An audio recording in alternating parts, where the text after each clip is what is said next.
बच्चों मैट्रिक्स जो आप स्क्रीन पर देख रहे हैं एक m इंटू एन ऑर्डर का मैट्रिक्स है जिसमें अवयवों की संख्या m इंटू एन है। जो स्क्रीन पर आप मैट्रिक्स देख रहे हैं बच्चों वो उसके जो अवयव हैं एलिमेंट्स हैं वो रो 1 में पंक्ति 1 में A11 A12 ऐसा करते करते A1n है।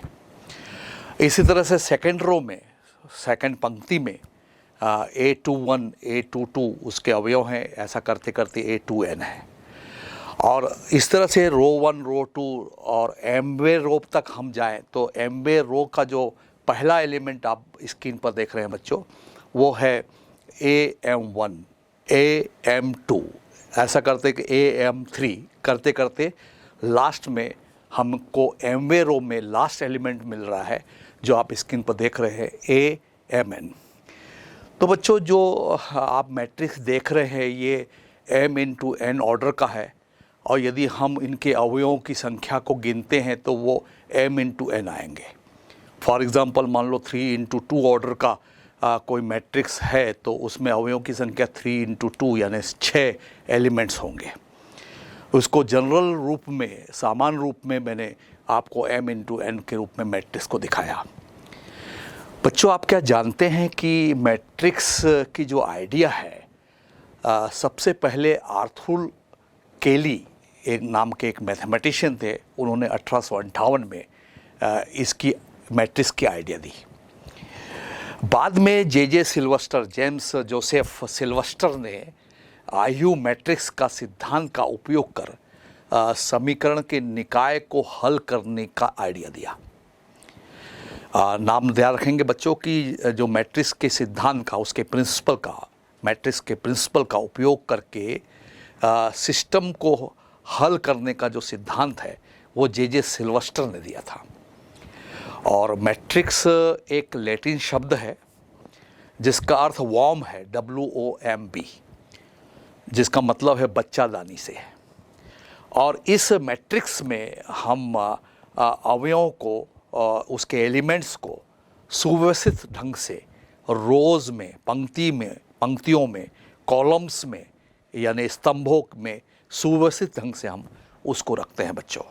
तो बच्चों वास्तव में जो मैट्रिक्स है आयु संख्याओं या फलनों का एक आयताकार रेक्टेंगुलर क्रम का विन्यास है जिसके अवयव एलिमेंट्स जिसको कहते हैं वो रोज़ यानी पंक्ति और कॉलम माने स्तंभ में व्यवस्थित रखे जाते हैं।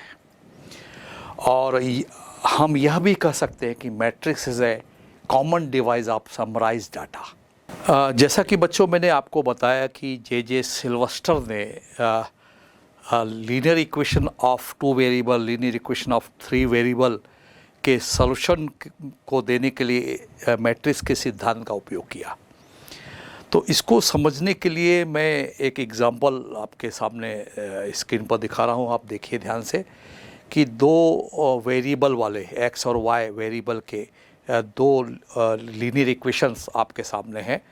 a1x plus b1y is equal to c1 और दूसरा जो इक्वेशन है वो a2x प्लस b2y बराबर c2 है। इन जो इक्वेशन 1 और 2 आप स्क्रीन पर देख रहे हैं वो इक्वेशन को यदि मैं मैट्रिक्स फॉर्म में रिप्रेजेंट करना चाहता हूं तो वो किस प्रकार से प्रस्तुत किया जाएगा। तो पहले आप स्क्रीन पर देख रहे हैं कि A1 B1 फर्स्ट रो में है, A2 B2 सेकेंड रो में है। ये 2 इंटू 2 ऑर्डर का मैट्रिक्स है। और दूसरे मैट्रिक्स में x y जो वेरिएबल इस लीनियर इक्वेशन में उपयोग में लाए गए हैं x y इस दोनों मैट्रिक्स का गुणनफल बराबर दिख रहा है आपको स्क्रीन पर ध्यान से देखिए।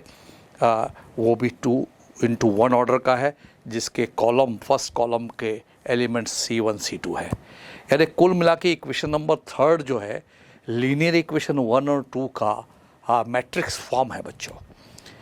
इन दोनों मैट्रिक्स का मल्टीप्लाई किया जा सकता है। सवाल इन उठता पहला वाला मैट्रिक्स 2 इंटू 2 ऑर्डर का है, दूसरा वाला मैट्रिक्स 2 इंटू 1 ऑर्डर का है। तो पहले मैट्रिक्स का जो कॉलम की संख्या 2 है और दूसरे मैट्रिक्स में का में रो की संख्या भी 2 है, तो दोनों मैच हो गई। तो मिलने वाला जो मैट्रिक्स है वो 2x1 ऑर्डर का है, जो C1 और C2 है। यदि इसका हम मल्टीप्लाई करें तो आप देख रहे हैं कि इसका मल्टीप्लाई A1x प्लस B1y पहला एलिमेंट है, A2x प्लस B2y दूसरा एलिमेंट है कॉलम में, is equal to C1 C2 है। यदि इन दोनों मैट्रिक्स का जो इस तरफ लेफ्ट साइड में है, स्क्रीन पर आप ध्यान से देखिए, वो 2x1 ऑर्डर का है, और राइट साइड में जो मैट्रिक्स है वो भी 2x1 ऑर्डर का है। तो करस्पॉन्डिंग एलिमेंट्स का हम तुलना कर सकते हैं। तो हमें फिर से हम A1x plus B1y is equal to C1 और A2x प्लस B2y बराबर C2 हमको मिलेगा। बच्चों, linear equation of two variable A1x plus B1y is equal to C1 और A2x plus B2y is equal to C2 आप स्क्रीन पर देख रहे हैं। तो एक संख्या है जो A1 B2 minus A2 B1, ये ध्यान से इस नंबर को देखिए, A1 B2 minus A2 B1। इस संख्या के मान से हम इस सिस्टम के जो सॉल्यूशन है उसका निर्धारण कर सकते हैं कि वो पहला वो अद्वितीय हल रखता है कि अद्वितीय हल नहीं रखता है। तो ये जो संख्या हमें मिली A1 B2 minus A2 B1, ये मैट्रिक्स जो पहला वाला मैट्रिक्स था रो में A1 B1 A2 B2, इसका डिटरमिनेंट आप देख रहे हैं स्क्रीन पर, A1 B1 रो में और A2 B2, और इसको यदि सॉल्व करेंगे तो हमें यही संख्या मिलती है A1 B2 minus A2 B1। इसलिए तो जे सिल्वेस्टर ने कहा कि इस मैट्रिक्स के सिद्धांत का उपयोग करके हम किसी समीकरण के निकाय का, सिस्टम के सॉल्यूशन का निर्धारण कर सकते हैं कि वो जो सिस्टम है वो अद्वितीय हल, यूनिक सॉल्यूशन रखता है कि नहीं रखता है। तो कुल मिला के आपने ये देखा कि ये जो मैट्रिक्स है A is equal to A1 B1 A2 B2, इसका डिटरमिनेंट की वैल्यू ही ये संख्या है A1 B2 minus A2 B1। एक संख्या है, वो संख्या A1 B2 माइनस हिंदी का 4 बनाकर आप इसको सॉल्व करते हैं डिटरमिनेंट में, तो A1 B2 minus A2 B1 है, जो मैट्रिक्स के डिटरमिनेंट का ही मान है। यदि इस संख्या A1 B2 minus A2 B1 is equal to 0 हो जाए बच्चों, तो आप स्क्रीन पर ध्यान से देखिए, यदि ये 0 हो जाएगा तो हमको इसके कैलकुलेशन करने का स्टेप बाय स्टेप हम इसका स्टेप बाय स्टेप इसको सॉल्व करते जाएं, तो हमें एक रिज़ल्ट मिल रहा है कि A1 B2 is equal to A2 B1। तो हमें एक शर्त मिलती है A1 बटे A2 बराबर B1 बटे B2, जो पूर्व कक्षा में आपने पढ़ा था। यदि linear equation A1x plus B1y is equal to C1 है और A2x plus B2y is equal to C2 है, और यदि ये कंडीशन मिलती है जिसमें मैंने कहा आपको कि ये संख्या जिससे निर्धारण हो रहा है इस समीकरण के निकाय का कि इसके हल अनंतः अनेक हल है कि अद्वितीय हल है, इन्फिनिटी सॉल्यूशन है कि उसके यूनिक सॉल्यूशन है, इसका निर्धारण ये संख्या कर रहा है। और इसी संख्या से हमें एक शर्त मिल रही है A1 बटे A2 बराबर B1 बटे B2। यदि ऐसी संख्या मिलती है, ऐसी शर्त मिलती है, तो हम ये कहेंगे कि ये जो समीकरण निकाय का कोई हल नहीं होगा। क्यों नहीं होगा? क्योंकि ये जो समीकरण है A1x plus B1y is equal to C1 और A2x plus B2y is equal to C2 दो समानांतर रेखाओं को निरूपित करता है, और समानांतर रेखाएं कभी भी एक दूसरे को प्रतिच्छेद नहीं करेंगी। तो निकाय का, उस सिस्टम का कोई हल नहीं होगा। ये समानांतर रेखा है इसलिए इसका कोई हल नहीं होगा। ये दोनों रेखाएं कभी एक दूसरे को प्रतिच्छेद नहीं करेंगी, जिसका तुलना बच्चों हम हायर मैथमेटिक्स जो 12वीं क्लास में आप पढ़ रहे हैं कि हम A1 B2 minus A2 B1 संख्या से ही जो उस मैट्रिक्स का जो मैट्रिक्स बना था ए is equal to A1 B1 A2 B2, उसके determinant A1 B1 A2 B2 का मान है A1 B2 minus A2 B1। इस संख्या से इसका निर्धारण हो रहा है। यदि ये 0 है तो इसका कोई हल नहीं है, इस निकाय का कोई हल नहीं है। क्यों नहीं है? क्योंकि ये दोनों रेखाएं एक दूसरे के समानांतर होंगी। तो बच्चों, अब हमने एक संख्या को पकड़ लिया जो बहुत ही यूनिक है। आप बार बार स्क्रीन पर देख रहे हैं कि A1 B2 minus A2 B1 संख्या से ही इस सिस्टम का सॉल्यूशन का निर्धारण होता है। यदि पहले शर्त में मैंने इसको 0 बताया, अब दूसरी शर्त में ये कह दूं मैं कि यही संख्या जो उस डिटरमिनेंट का मान है, उस मैट्रिक्स A के डिटरमिनेंट का मान है A1 B2 minus A2 B1, ये इज़ नॉट इक्वल टू 0 हो, तो माइनस A2 B1 को यदि मैं पक्षांतर करता हूँ तो नेक्स्ट स्टेप आपको इस स्क्रीन पर दिख रहा है कि A1 बटे A2 is not equal to B1 बटे B2। और इसको यदि और मैं सिंप्लीफाइड करूँ तो मुझे शर्त मिलती है A1 बटे A2 is not equal to B1 बटे B2। बच्चों, याद करिए कि 10th क्लास में, पूर्व क्लास में आपने ये पढ़ा था कि ये जो लीनियर इक्वेशन ऑफ 2 वेरिएबल है, एक रेखाओं को निरूपित करता है। और यदि ये शर्त मिलती है A1 बटे A2 is not equal to B1 बटे B2, तो ये दो असमानांतर रेखाओं को, जो समानांतर नहीं है रेखाओं को निरूपित करता है। तो निश्चित रूप से इस लीनियर इक्वेशन ऑफ 2 वेरिएबल जो समीकरण नंबर 1 और 2 में आपको दिखाया गया है, दो रेखाओं को निरूपित करता है जो प्रतिच्छेदी रेखाएं हैं। और प्रतिच्छेदी रेखाएं एक यूनिक पॉइंट पर इंटरसेक्ट करती है, प्रतिच्छेद करती है। तो बच्चों, उसका हल निश्चित रूप से होगा, इसका यूनिक सॉल्यूशन होगा।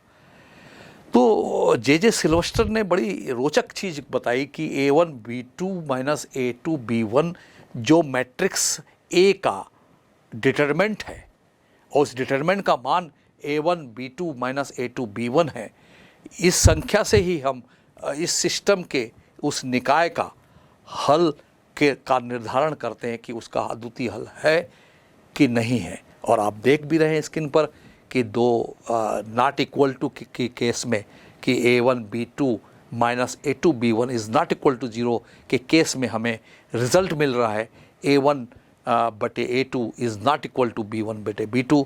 हमें रिज़ल्ट मिल रहा है कि दो असमानांतर रेखाएं एक दूसरे को प्रतिच्छेद कर रही है यूनिक पॉइंट पर। इंटरसेक्टिंग पॉइंट उसका यूनिक पॉइंट है, अद्वितीय बिंदु है जो उसका हल है, उस निकाय का हल है। तो इसका निर्धारण आप स्पष्ट रूप से इस स्क्रीन पर आप देख रहे हैं। तो बच्चों, मैट्रिक्स की परिभाषा पर हम अब विचार करके देखते हैं।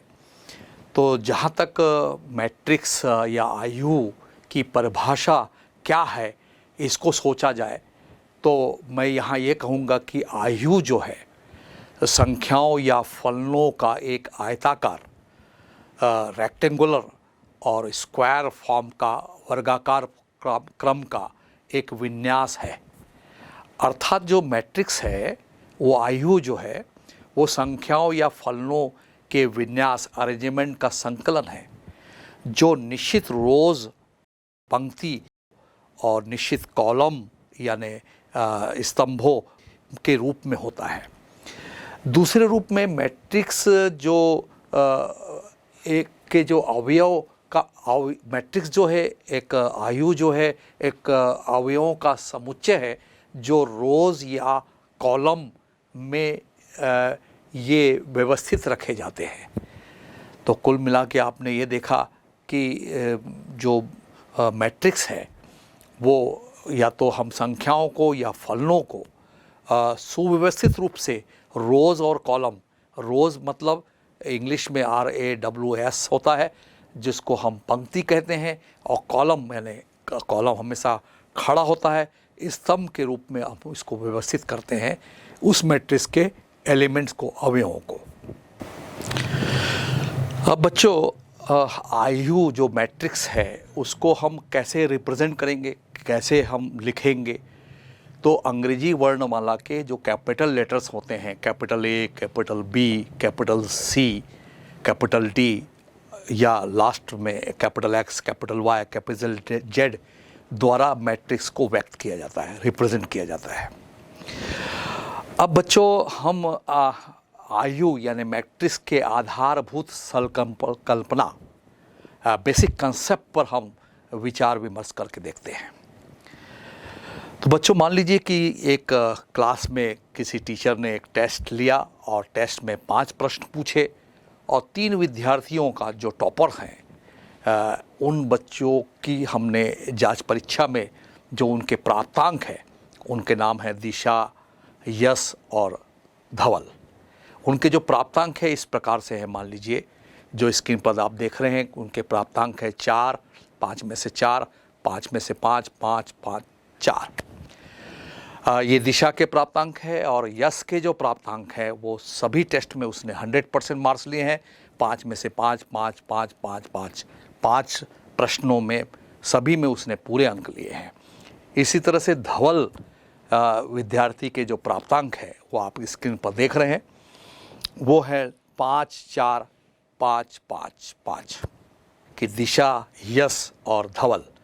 इसको क्रमशः हम उनके प्राप्तांकों को किस रूप में हम व्यक्त कर सकते हैं, किस रूप में रिप्रेजेंट कर सकते हैं, इसको हम मैट्रिक्स से जोड़कर देखें तो हमें मैट्रिक्स आसान लगेगा।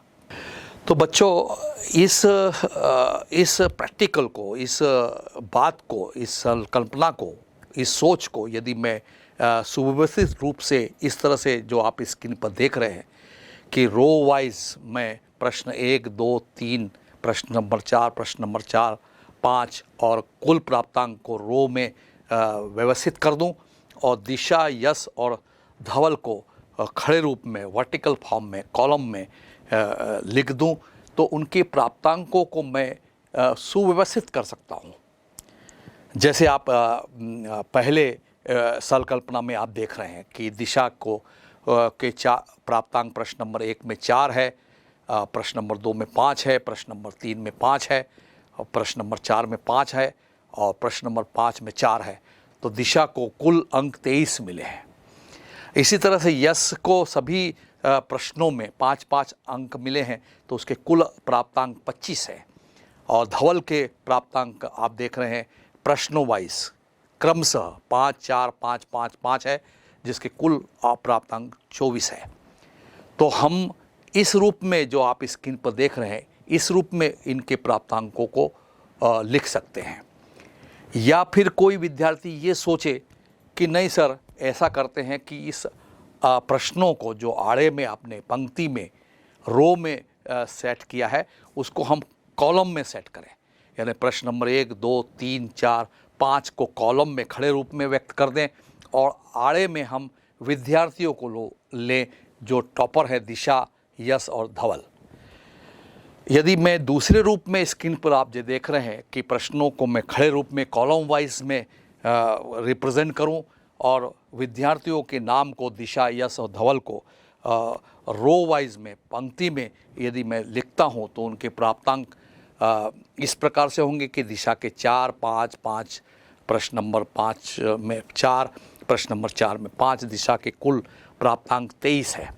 और यश के प्राप्तांक जो है सभी प्रश्नों में प्रश्न नंबर 1 में 5, प्रश्न नंबर 2 में 5, ऐसा करते करते प्रश्न नंबर 5 में 5, तो कुल प्राप्तांक यश के क्लियर दिख रहे हैं 25। और धवल को के जो प्राप्तांक है प्रश्न नंबर 1 में 5 और प्रश्न नंबर 2 में 4, इस तरह से टोटल आखिरी प्रश्न में प्रश्न नंबर 5 में 5 स्पष्ट नज़र आ रहा है 24। तो बच्चों, ये जो स्क्रीन पर आपने देखा कि किसी एक डाटा को हमने, उन डाटा क्या है, उसके अवयव हैं, मैट्रिक्स के आयु के अवयव हैं, और उसको हमने सुव्यवस्थित ढंग से पहले रूप में प्रेजेंट किया, जिसमें दिशा, यश और धवल को हमने वर्टिकल फॉर्म में लिखा और प्रश्नों को रो वाइज में लिखा। और सेकंड सोच में हमने बात को पलट दी, जो प्रश्न रो वाइज में लिखे थे उसको कॉलम वाइज लिख दिया और हमने विद्यार्थियों के नाम को रो वाइज में लिख दिया, तो हम किसी भी रूप में मैट्रिक्स को, आयु को रिप्रेजेंट कर सकते हैं, उनके अवयवों को रिप्रेजेंट कर सकते हैं।